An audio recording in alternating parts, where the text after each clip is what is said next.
Buenas tardes. Les invito a ver el video que realizamos para nuestro trabajo de etnología. Entrevistamos a Luis Ojeda Paucare, secretario de la Asociación Chilena de Aymara. Que insistíamos en mayor tendencia y estaba yo con otras personas decíamos que sí, nosotros teníamos que mejorar nuestra posibilidad, pero lo que queremos es que se generen mejores condiciones de vida en la región para que la gente no migre, porque la idea Santiago cada día está más grande y más complicado. Entonces la idea es que se entreguen condiciones a aquellos que realmente no quieran volver nunca más, como es mi caso. Eh, y además mi mamá tomó esa decisión, se va a quedar aquí, ya compramos, ya la tumba está comprada en el cementerio metropolitano. Entonces, pero hay gente que quiere volver, gente joven que tiene unos 35, 38, 40 que quieren volver a su tierra, que llegaron, no sé, a unos 10, 15 años nomás.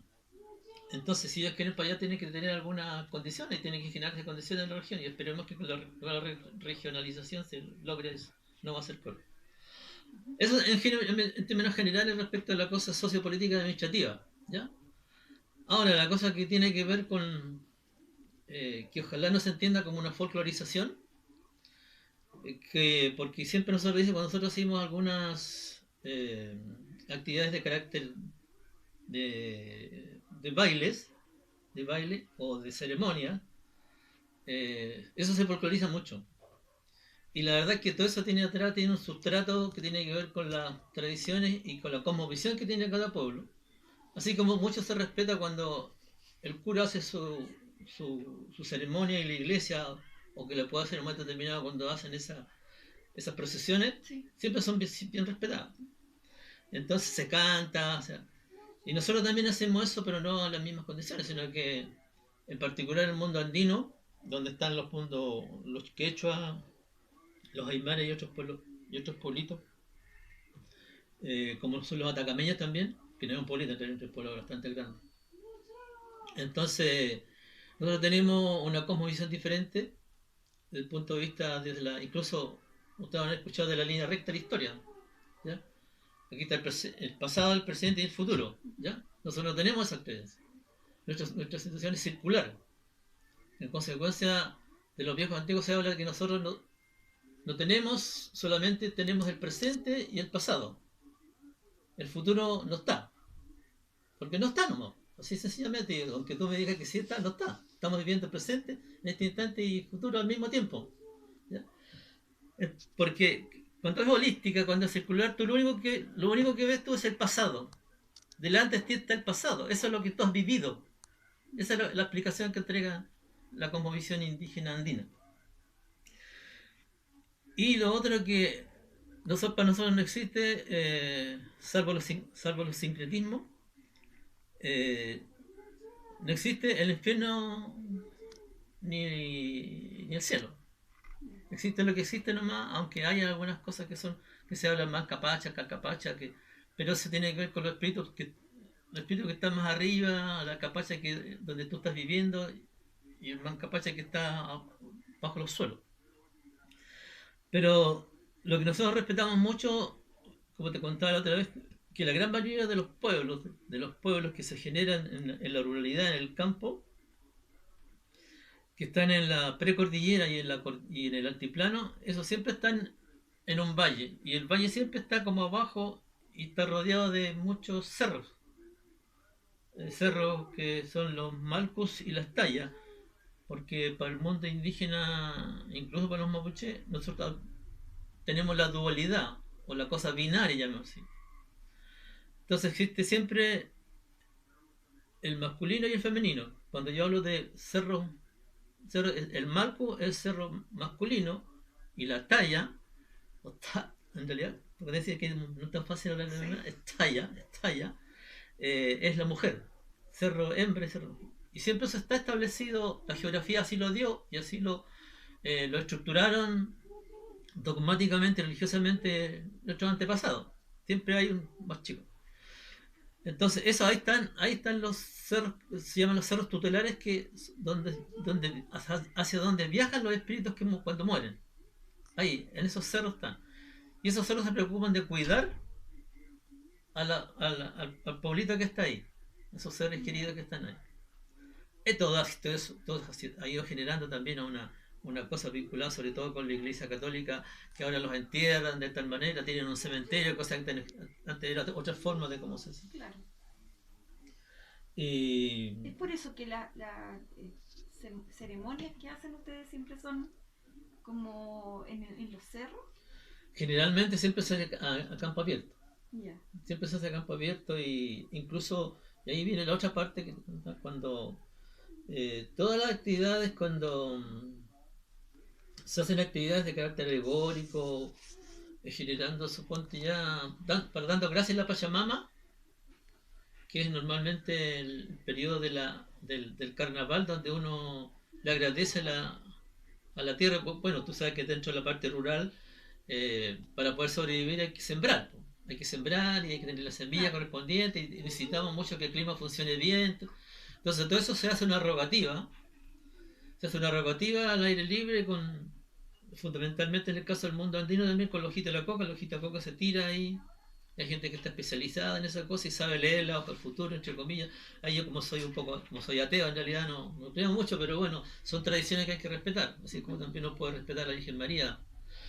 Entonces, todo eso se hace, tiene incluso algo de eso mi mamá me logró contar, de que mi abuela hacía cuando se sembraba la chacra, antes de sembrar, antes de la entrada de la chacra se hacía una ceremonia también. Se le pedía al Pachamama, se hacía como un incienso, para que se hacía fuego con incienso, con algunas semillas, me imagino que echaban humito y con eso.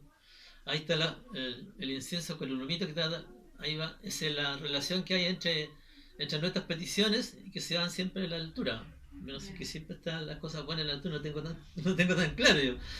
Pero bueno, entonces, ahora, decía una de las más importantes para nosotros, que es la nata, que es el carnaval, anata en el idioma aymara, y es en realidad lo que se llama un carnaval, una fiesta del carnaval.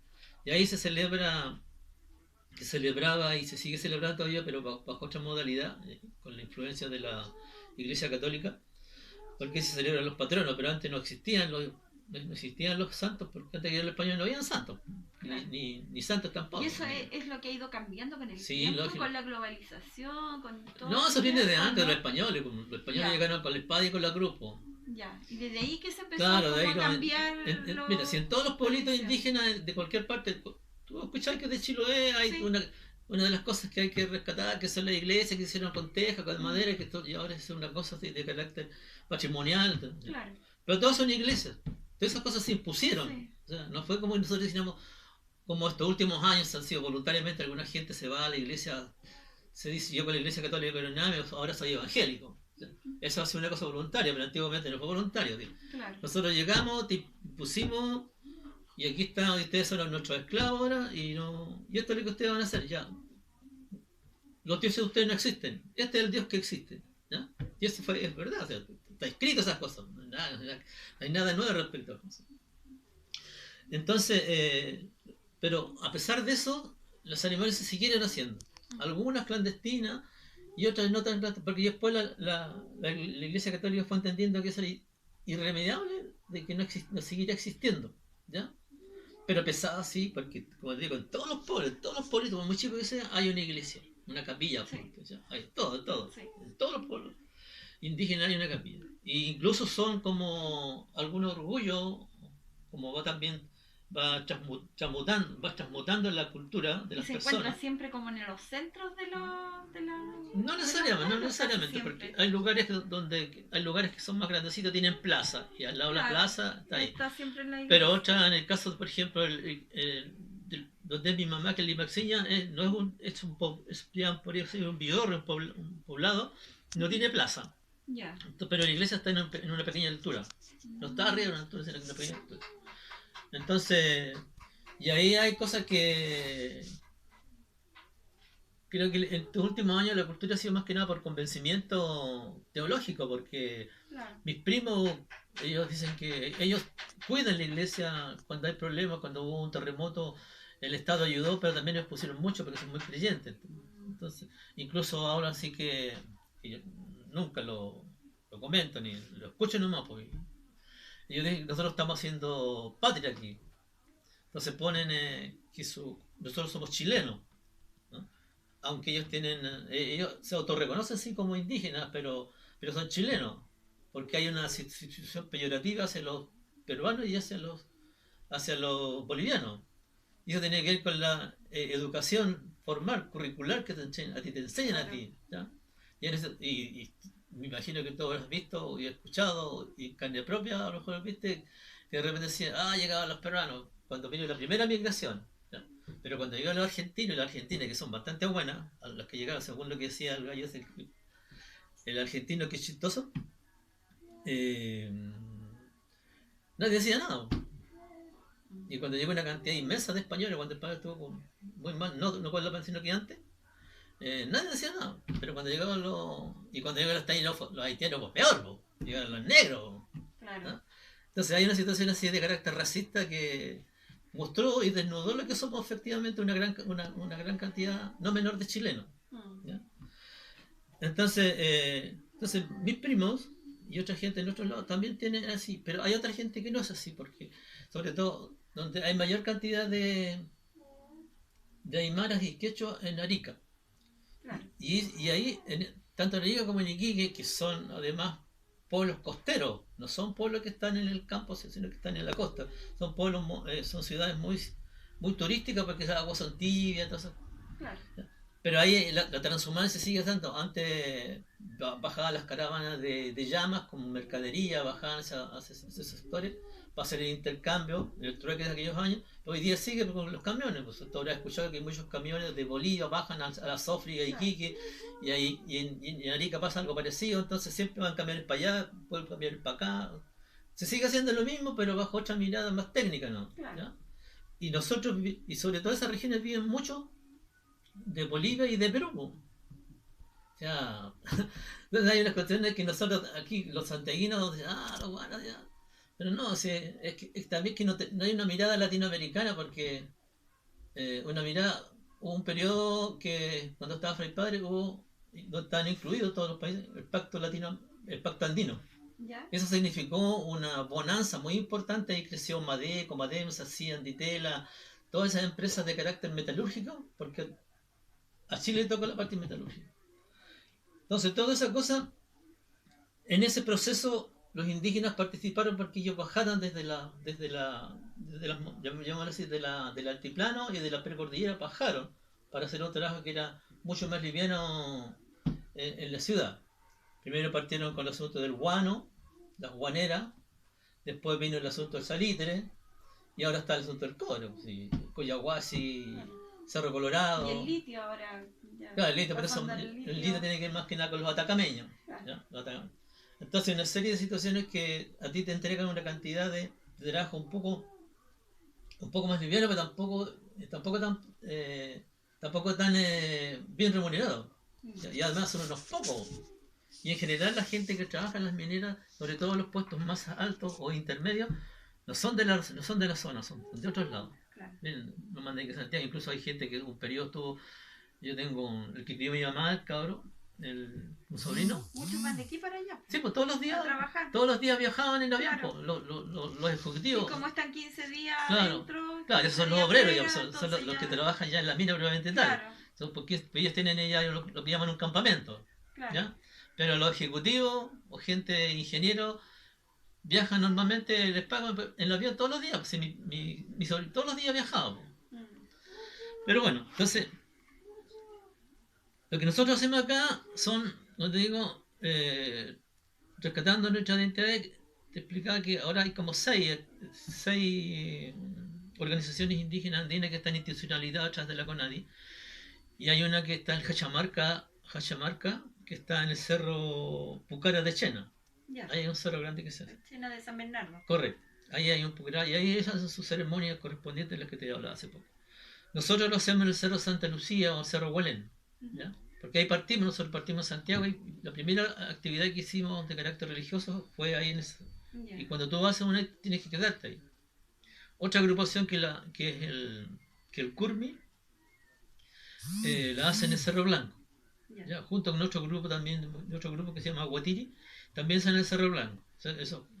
Y nosotros tenemos que pedir permiso porque el Cerro Santa Lucía lo cierran. Claro. Nosotros el día Y 21 estas ceremonias se hacen de noche, no, de ¿o no? amanecida. De amanecida. Se Ah, llama, en el caso de de nosotros madrugada. se llama el Wilcacuti, como otros le llaman el Huatripanto para los mapuches, pero en realidad ellos están reconociendo que es una distorsión porque antes nosotros eh,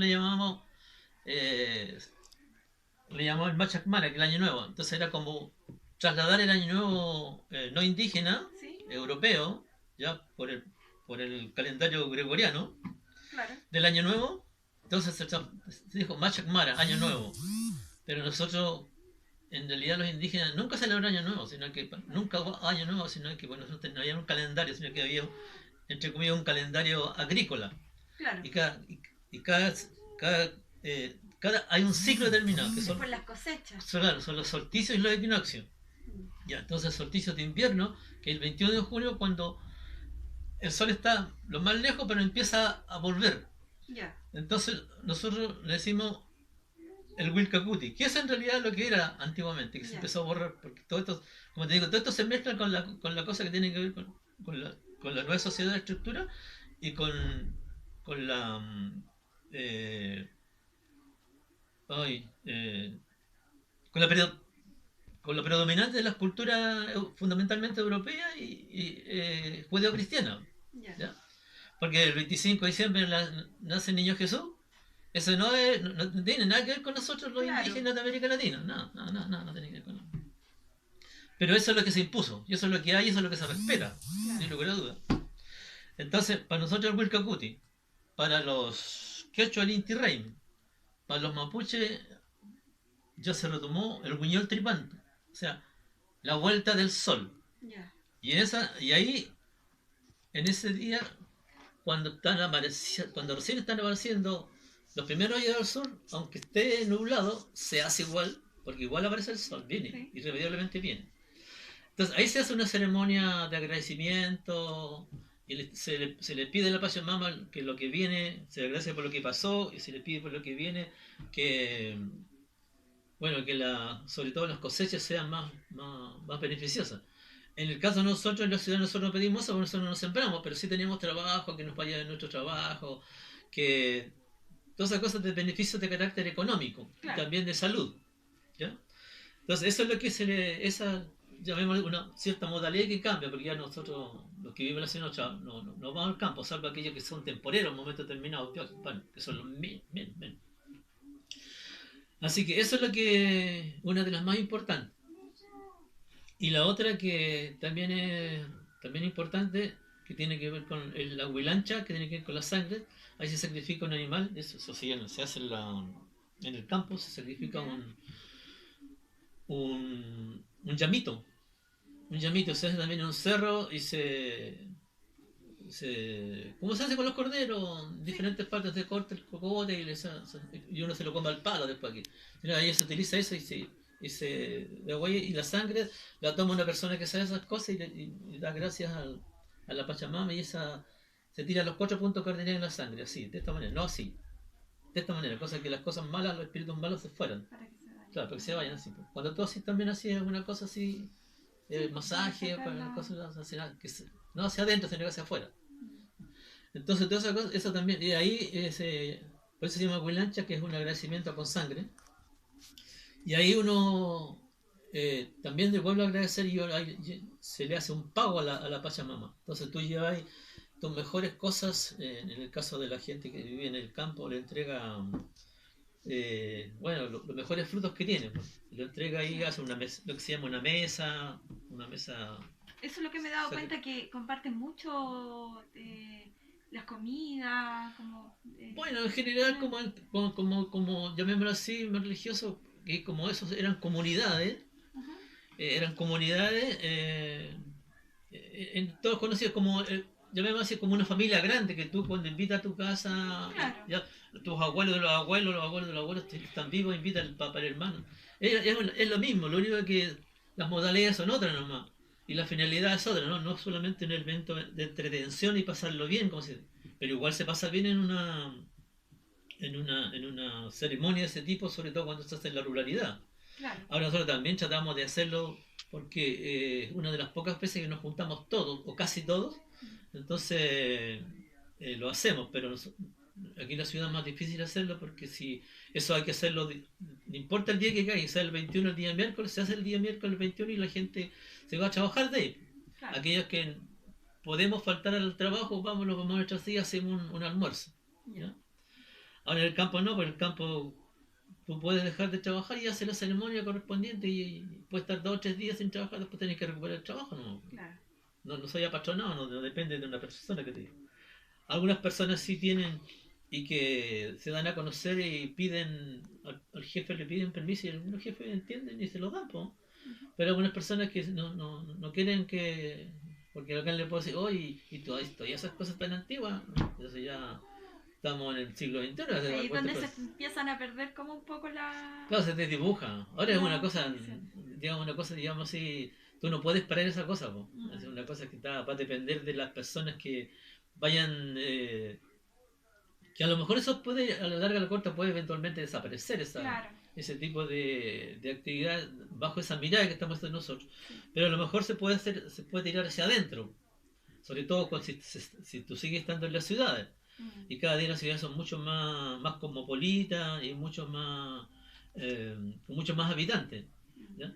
Pero si se logran hacer comunidades en las ciudades como se está tratando de generar, es posible que, y en eso juega un papel importante una junta de vecinos, como se quiera llamar, para confluir en un momento determinado, que puede ser por 19 cosas, para el 18, y no solamente tomarla como un punto de referencia de una cosa de carácter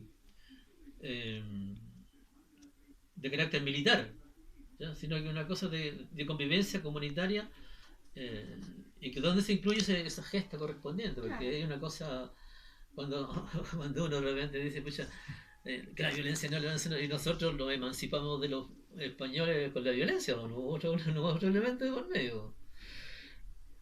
Entonces, entonces esas son las tradiciones principalmente que son de carácter más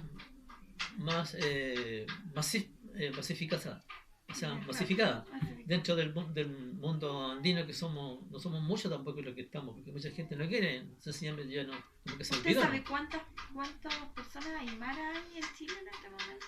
¿En Chile? Más o menos. Yo creo no tengo certeza, pero en el 2002 habían 48.000 en Chile. Yeah. 48.000, la mayoría estaban en Arica, Parinacota, la región. Yeah. Y aquí en Santiago en ese periodo habían 12.000 y tantos, 12.100 y tantos. Yeah. Pero la última no la conozco, yo no tengo los datos, no me da el trabajo, para los otros muchachos lo tienen, no se la pedí. Pero creo que subimos aquí en Santiago, subimos más lo que se autorreconocen como aymara. Puede que a lo mejor haya gente que no se aymara, se autorreconocen. ¿Cómo le pasó a usted? Que usted sabía que tenía a lo mejor algún apellido, que su madre era así, claro, pero todavía no se reconocía como... No, por ese periodo no. Pero ahora yo me autorreconozco, por lo menos en términos de... Yo entiendo que soy mestizo, pero opté, del punto incluso estoy diciendo desde el punto de vista político, de trabajo político, en el buen sentido de la palabra, no exclusivamente partidario, del partido político, sino que yo opté por trabajar con el mundo andino. Incluso cuando digo cómo se estructuró durante un periodo una estructura nacional, yo de aquí a Santiago fui dirigente nacional en representación de la región metropolitana, de Santiago, de la región metropolitana. Entonces viajaba, tenía aquí yo cada cierto tiempo, o sea, durante el año a Iquique o Arica, donde se hacían otros encuentros de dirigente nacional. Pero eso tiene que ver más que nada con la institucionalidad, pero con los asuntos de nuestras ceremonias esas son cosas autónomas que hacemos nosotros, que no tienen que ver nada con... Y tenemos que financiar a nosotros, nos pedimos recursos. Nosotros pedimos recursos cuando postulamos a un proyecto, si queremos comprar alguna cosa, por decir todo, nosotros tenemos una biblioteca, y para hacer una biblioteca tuvimos que conseguir recursos, postulamos al Fondo de la Cultura y tuvimos una biblioteca, pero los libros que tenemos en ese periodo no estaban aquí en Chile, y una persona, un socio de nosotros, tuvo que viajar a Bolivia y a Perú a conseguir libros vinculados al mundo aymara. Y rescatar todo lo que... Claro, todo lo que hay en historia, porque, a ver, en general, para algunos las fronteras existen y para otros no existen. Para nosotros, aunque la realidad demuestra que sí son, hace poco te decía yo que existe en la frontera la militarización por ambos lados, ¿no? Entonces, pero, porque cuando Chile invadió, hay gente aymara que quedó tanto en Perú como en Bolivia, la mitad de sus tierras quedaron en territorio peruano y la otra mitad queda en territorio chileno. En el caso de Bolivia también hay gente que, bueno, tenía una parte de sus tierras está en Bolivia y otra parte de sus tierras está en Chile. Porque las fronteras no las pusimos nosotros, las puso otra gente que no tiene que ver con el mundo anterior. Antes no existían fronteras, según se dice, pero había territorio que tú sabías dónde vivía, como guardando la analogía, así como los perros dicen, o los animales, tienen su territorio, y ahí no puede entrar nadie, y lo marcan incluso. Y el mundo indígena a través del mundo tenía eso, había un territorio donde tú girabas y tenías tu vida propia y de repente juntabas con otros pueblos, en la buena o en la mala. Entonces eso, volviendo a la... Y las otras actividades son características menores que se vinculan mucho con este asunto de las fiestas patronales. Y ahí ya hay, suponte, en el pueblo de mi madre, que es Limaxiña, se celebran, aparte de las que yo te conté, dos. Pero esos son sincréticas. Está la Virgen de la Candelaria, que es el 2 de febrero, que es una fiesta patronal, y la fiesta de San Salvador, que es el 5 de agosto. Pero eso es una fiesta religiosa católica, pero a pesar de eso, porque yo he estado en ella, a pesar de eso, igual se hacen ceremonias vinculadas con el mundo andino. Y eso, afortunadamente, los curas ya lo aceptaron, ¿no? Porque se hace la misa y después cuando sale la gente, afuera hay una mesa, por decirte una mesa así, y ahí está con el paño, así como ese que está ahí, parecía así, un paño. Yeah. Con esos dibujos andinos, y ahí está, hay una mesa que se coloca toda la fruta, algo de copete, más que nada, todo eso se hace para chayar a la Pachamama, se le tira el licor ahí y uno toma, uno deja alguna cosa, pide también, igual que cuando tú pides en la iglesia alguna cosa que tú pidas, ahí también se le pide a la Pachamama y a los, los espíritus tutelares que pide que a ti te vaya bien y que a la comunidad le vaya bien. Eso siempre se hace bajo esas dos miradas, una que la comunidad le vaya bien y a uno también le vaya bien. Entonces eso sucede casi en todos los pueblos, por lo menos a través del mundo andino. Se sigue haciendo. Salvo aquellas que están mucho más internalizados en su propia costumbre y no toman en cuenta la cosa indígena, como existe en algunos grupos mapuche y algunos grupos en Bolivia y en Perú que están más ruralizados en todo caso, claro. O incluso alguna gente que ha logrado estudiar y vuelve a su pueblo, estudia en la universidad y después vuelve más convencido de que ese no es su mundo, sino que el mundo es otro, el que tenemos nosotros. Y esa es la discusión que hay ahora en América Latina vinculada con todo este asunto del mundo del mundo indígena para la convivencia con este mundo. Eso no significa que se quiera volver atrás, ¿eh? No, de ninguna manera, sino que otra forma de vida. Claro, de lo que sí se reivindica mucho que esa se va a hacer en comunidades campesinas rurales. Yeah. Pequeños espacios, porque no hay un estudio todavía respecto a qué opinan, y en eso estamos nosotros los que estamos viviendo en la ciudad. Tenemos aquí no hay historiadores todavía vinculados aquí en Santiago de la gente nuestra, historiadores nuestros, pero sí hay historiadores mapuches donde está la discusión esa y que también la compartimos entre nosotros, pues cómo vamos a seguir viviendo, porque mucha gente no va a volver derechamente. Hay gente que incluso ya son académicos como Salvador Millaleo, que él es académico en la Universidad de Chile y hace clases en la Escuela de Derecho. Él no va a volver al campo. Claro. Entonces, él potencia sí las reivindicaciones y toda la situación de Estado de Derecho que hay para los pueblos indígenas. Así que nosotros también lo reivindicamos en el norte y también lo reivindicamos acá cuando podemos. Así que yo diría que, a menos que quieras algo más. Sí. Bueno, le voy a agradecer. A grandes rasgos eso. Agradecer toda la información sí. de este trabajo. Sí. Bueno, yo participo con somos 4 compañeras, ya que Elizabeth Guerrut, Alexandra Sánchez, María Ruiz y quien les habla, Milixa Tolosa. Entonces le agradezco a don Luis el tiempo, ya, y algo súper valioso haber podido conversar con usted.